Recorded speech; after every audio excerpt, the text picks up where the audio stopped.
Bismillahirrahmanirrahim. Assalamualaikum warahmatullahi wabarakatuh. Alhamdulillahirabbil alamin.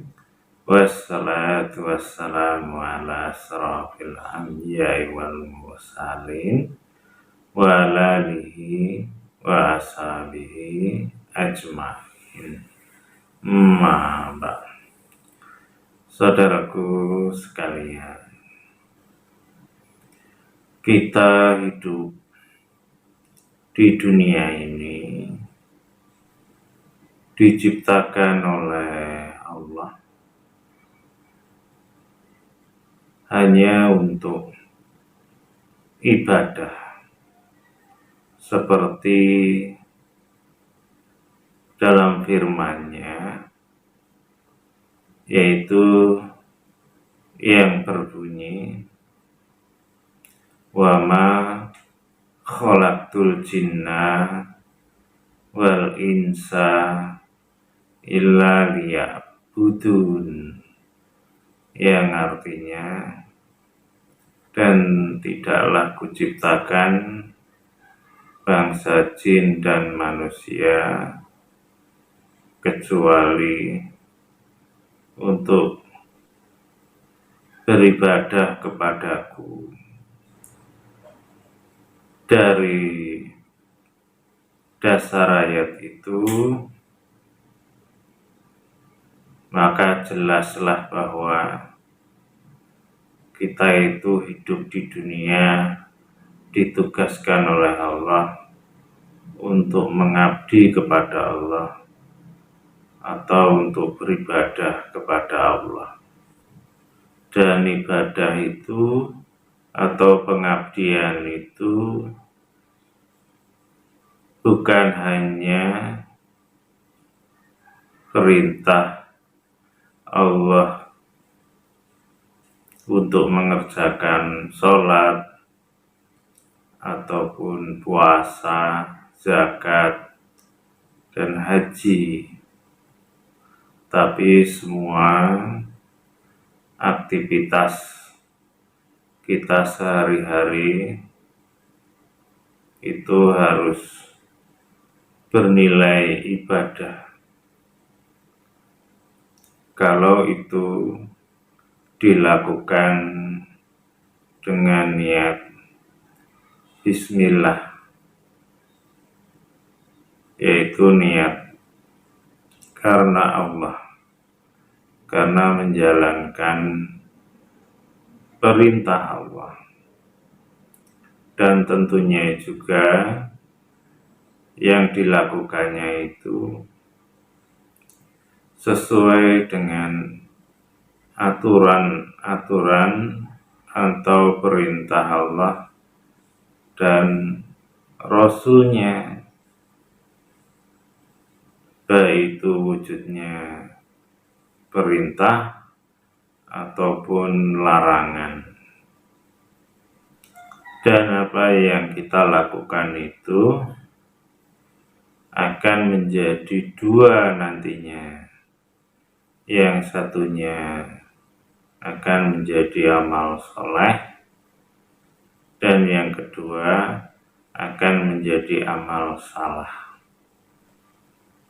Yang satunya akan menjadi amal soleh kalau yang dilakukan itu benar sesuai dengan apa yang dikehendaki oleh Allah dan Rasul-Nya.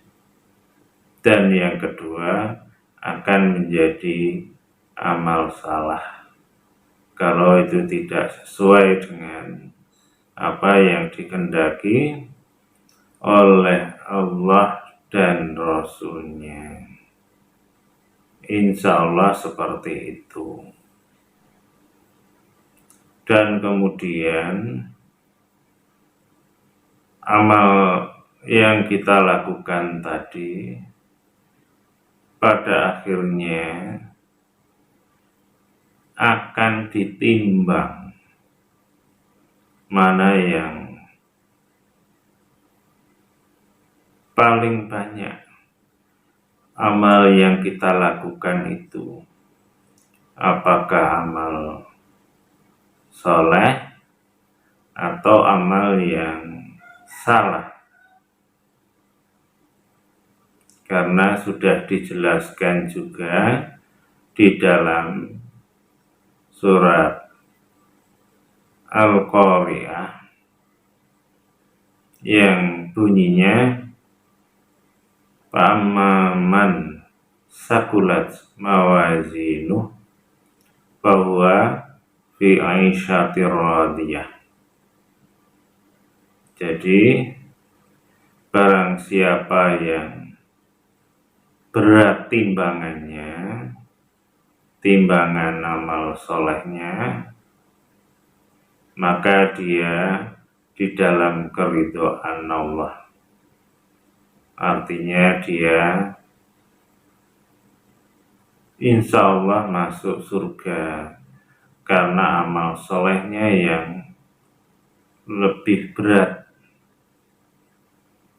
Kemudian ayat itu diteruskan, wa amma man khaffat mawazinuh fa ummuhu hawiyah. Dan barang siapa ringan timbangannya, dalam arti amal solehnya ringan dan lebih banyak atau lebih berat amal salahnya atau dosanya, maka tempatnya nantinya dia itu di neraka hawiyah. Kira-kira artinya seperti itu. Jadi Allah menjelaskan demikian bahwa kita itu nantinya akan mempertanggungjawabkan apa yang sudah kita lakukan di dunia dan akan dihisab, dihitung, ditimbang mana yang paling banyak. Dan sudah dijelaskan tadi, kalau banyak amal solehnya ya insya Allah dia akan mendapatkan keridhaan Allah, yaitu masuk surga. Dan yang satunya, kalau dia itu ternyata banyak amal salah atau dosanya, ia akan masuk neraka karena banyak dosanya tadi setelah ditimbang.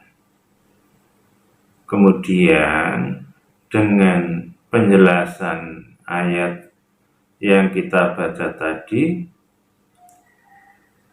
itu menjadikan sebuah pelajaran bagi kita ataupun pemikiran bagi kita, apakah kita itu sudah banyak amal solehnya atau banyak amal dosanya. Untuk itu alangkah sebaiknya kita itu untuk bermuhasabah atau menghitung-hitung apa-apa yang sudah kita lakukan selama hidup di dunia ini, atau introspeksi, sehingga kita itu jangan sampai nantinya menyesal karena ternyata apa yang kita lakukan selama ini banyak dosanya daripada amal solehnya. Na'udzubillahi min dzalik. Jangan sampai kita seperti itu.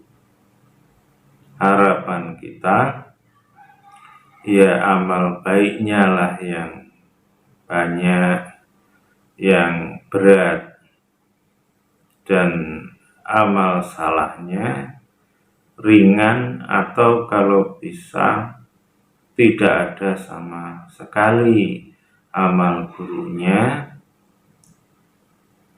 Walaupun kita tidak mungkin tidak melakukan amal salah, tapi paling tidak ketika kita pernah melakukan kesalahan-kesalahan yang pernah kita lakukan, kemudian kita segera minta ampun kepada Allah atas kesalahan-kesalahan yang pernah kita lakukan selama ini, sehingga yang ada tinggal amal solehnya. Amin. Itu yang kita harapkan. Dan untuk mencapai kebaikan seperti itu, tentunya kita harus introspeksi tadi atau bermuhasabah, menghitung-hitung, mengingat-ingat apa-apa yang sudah kita lakukan dulu. Di antaranya umpamanya kita mengingat orang tua kita. Pernahkah kita itu berterima kasih kepada Allah atau bersyukur kepada Allah kalau kita itu diberi oleh Allah orang tua yang baik, yang mendidik kita, yang mengasuh kita, membesarkan kita, menyekolahkan kita, hingga kita bisa jadi orang seperti saat ini. Dengan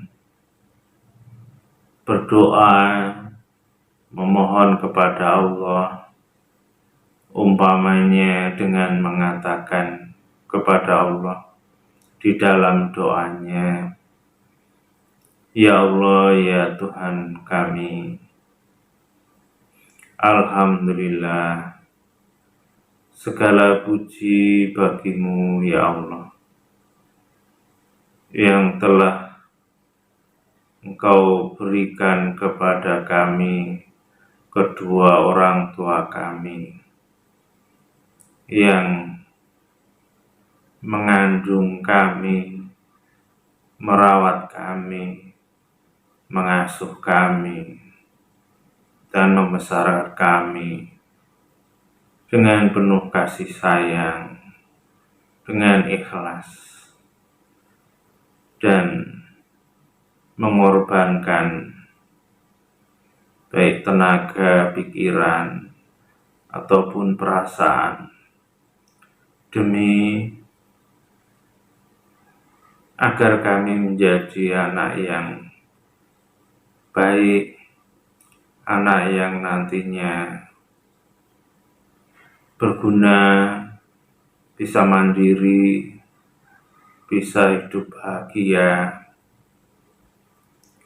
Ya Allah,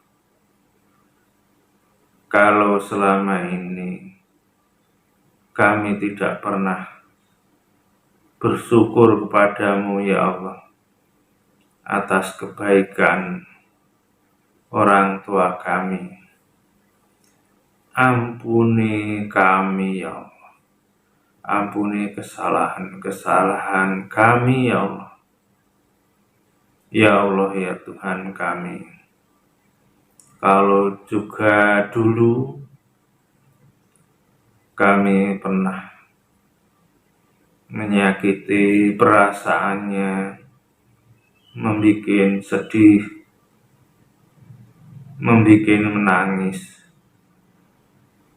membikin jengkel, marah orang tua kami, ya Allah. Kalau itu sebuah kesalahan, sebuah dosa yang besar bagi kami, ya Allah. Ampuni kami, ya Allah. Ampuni atas kesalahan yang pernah kami lakukan, ya Allah. Ya Allah, ya Tuhan kami. Kalau selama kedua orang tua kami masih hidup dan pernah menyuruh kami untuk melakukan sesuatu, tapi kami kadang-kadang melakukannya tidak ikhlas, kadang-kadang melakukannya diiringi dengan kekesalan, kejengkelan. Ya Allah, ya Tuhan kami, ampuni kami, ya Allah, kalau itu sebuah kesalahan, sebuah dosa bagi kami, ya Allah. Ya Allah, ya Tuhan kami, kalau dulu orang tua kami menyuruh kami menjawabnya dengan kata-kata yang tidak lembut, kata-kata yang agak kasar, padahal berkata "ah" saja tidak engkau perkenankan, tapi kami lebih dari mengatakan kata "ah", tapi ada kata-kata yang menyakitkan, menyinggung perasaan orang tua. Ya Allah, ya Tuhan kami, ampuni kami, ya Allah. Ya Allah, ya Tuhan kami, dulu kami waktu masih kecil, masih sekolah, kalau minta sesuatu kepada orang tua kami agar dibelikan sesuatu dan orang tua belum bisa memberikannya, kami juga kadang kesal, kadang memaksa, padahal orang tua bukannya tidak mau, tapi mungkin memang lagi tidak ada uang. Ya Allah, ya Tuhan kami, ampuni kesalahan kami, ya Allah.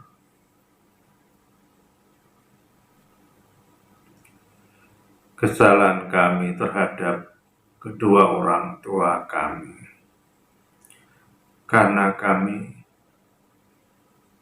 menyadari kesalahan atau dosa terhadap kedua orang tua dengan kesalahan kepada orang lain itu beda. Kalau dengan orang tua itu sangat besar dosanya. Ya Allah, ampuni kami, ya Allah. Di antaranya seperti itu, sedang yang harus kita introspeksi atau muhasabah tentang diri kita, tentang apa yang sudah kita lakukan masa lalu, bukan hanya kepada kedua orang tua kita, tapi bisa kepada istri kita, anak-anak kita, saudara kita dan juga kepada orang lain. Umpama juga kesalahan kita, dosa kita yang mungkin pernah kita lakukan terhadap amal-amal perbuatan kita yang sepertinya secara lahir itu adalah amal kebaikan, amal soleh. Umpamanya dalam berinfak ataupun sedekah, dengan mengatakan ataupun berdoa kepada Allah, "Ya Allah, ya Tuhan kami, dulu kami pernah ataupun sering bersedekah atau berbuat baik kepada orang lain, ya Allah. Tapi yang kami lakukan itu sepertinya tidak tulus mencari ridho-Mu, ya Allah. Karena apa yang kami lakukan itu kadang-kadang kami iringi dengan sikap perilaku yang mengarah kepada ria, pamer. Kami melakukannya dengan di-upload, difoto, kemudian di-share di HP, sehingga banyak orang melihatnya, mengetahuinya bahwa kami melakukan sebuah kebaikan. Dan kalau yang kami lakukan itu ternyata terselip di dalam hati yang paling dalam ada keinginan agar yang kami lakukan itu dilihat oleh orang, didengar oleh orang lain. Ya Allah, ampuni kesalahanku itu, ya Allah. Kalau yang kami lakukan itu tidak ikhlas, hanya mencari ridho-Mu, ya Allah. Ya Allah, ya Tuhan kami, ampuni kami, ya Allah. Kalau kami melakukan kebaikan-kebaikan selama ini, kami sering kalau ketemu orang lain, kami ceritakan kebaikan-kebaikan itu. Dan sehingga kebaikan yang kami lakukan itu bisa menjadi sia-sia karena hanya mendapatkan pujian dari orang lain. Ya Allah, ampuni kesalahan yang pernah kami lakukan itu, ya Allah. Umpamanya seperti itu. Dan ada lagi contoh yang lain yang terkait dengan kepandaian atau ilmu yang mungkin kita miliki. Kita juga coba untuk dihitung-hitung. Mungkin yang kita lakukan itu ternyata ada terselip sesuatu yang sebenarnya salah. Karena amal baik itu bisa menjadi rusak hanya karena kesalahan yang sedikit atau kecil, yang kalau kita contohkan adalah sholat umpamanya, ketika kita sholat sudah benar semuanya, tapi ada satu kesalahan. Ketika buang angin di dalam sholat tersebut, maka batallah sholat itu dan harus diulang kembali setelah berwudu, bersuci. Puasa juga demikian. Puasa Ramadan umpamanya, puasanya dari waktu subuh sampai maghrib, tapi ketika di tengah hari kita minum air walaupun hanya setetes, maka puasanya itu menjadi batal dan harus diganti di hari yang lain. Insya Allah seperti itu. Artinya amal-amal soleh yang lain juga demikian. Apa yang kita lakukan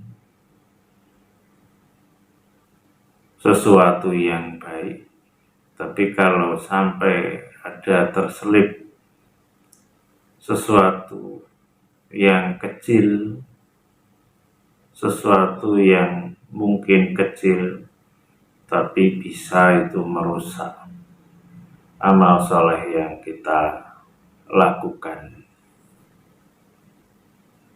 Ya umpamanya ketika kita melihat saudara kita yang lain ada kesalahan, kemudian kita menegurnya, meluruskannya, menasihatinya. Kalau ada di saudara kita itu sesuatu yang keliru, tapi caranya yang tidak menunjukkan bahwa kita itu benar-benar ingin meluruskannya, ingin menasihatinya. Karena kalau kita menegurnya di muka umum, di medsos, sehingga mungkin membuat malu saudara kita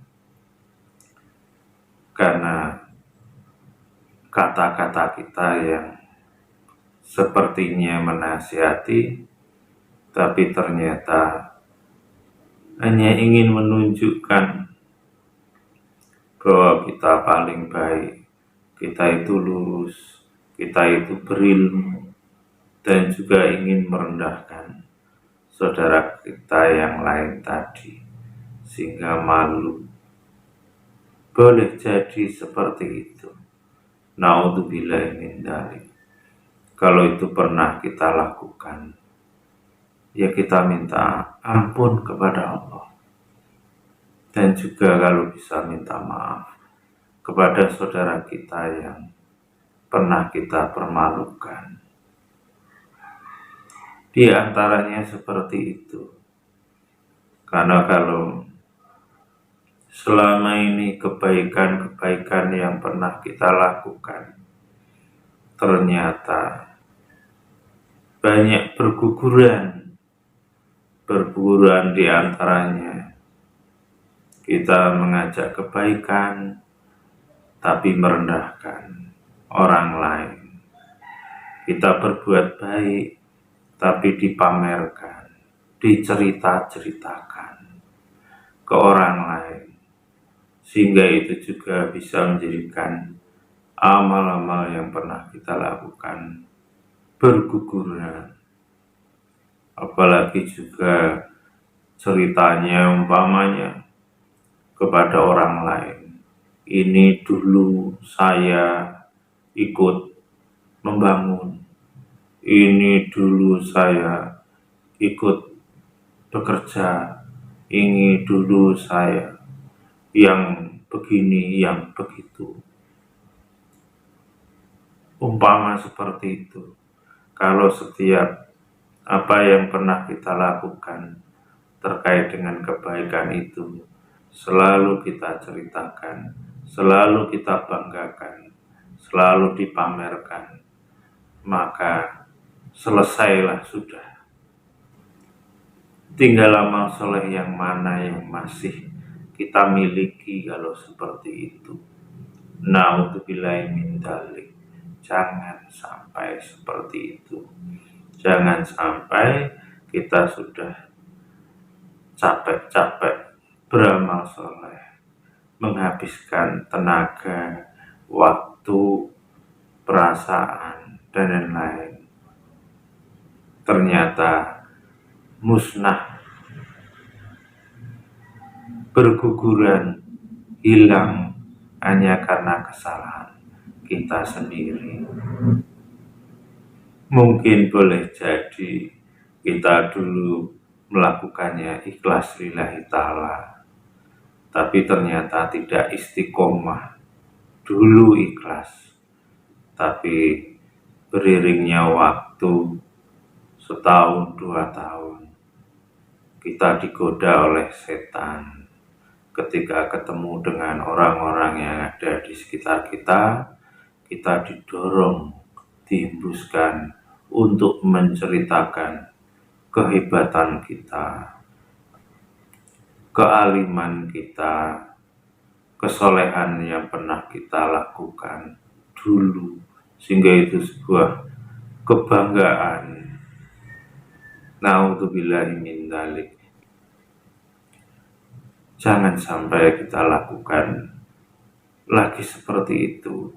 Kalau amal soleh kita itu masih ingin tercatat, ingin tidak gugur, maka kita harus hitung-hitung amal soleh kita tadi.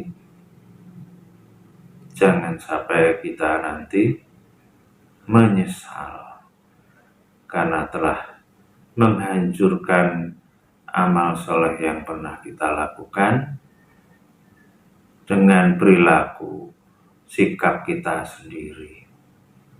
Maka dari apa yang saya sampaikan, mari kita belajar untuk bermuhasabah, introspeksi, agar jangan sampai kesalahan-kesalahan yang pernah kita lakukan itu kita lakukan kembali, dan banyak-banyak minta ampun kepada Allah, agar yang sudah kita lakukan Allah mengampuninya, sehingga yang ada adalah amal soleh yang masih tersisa, yang harus kita rawat. Jangan sampai yang lalu kita lakukan kembali.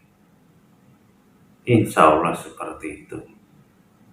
Hanya ini saja pada kesempatan kali ini yang bisa saya sampaikan. Mudah-mudahan ini bermanfaat bagi kita, bagi saya. Kurang lebihnya mohon maaf, kepada Allah mohon ampun. Akhirul kalam, assalamualaikum warahmatullahi wabarakatuh.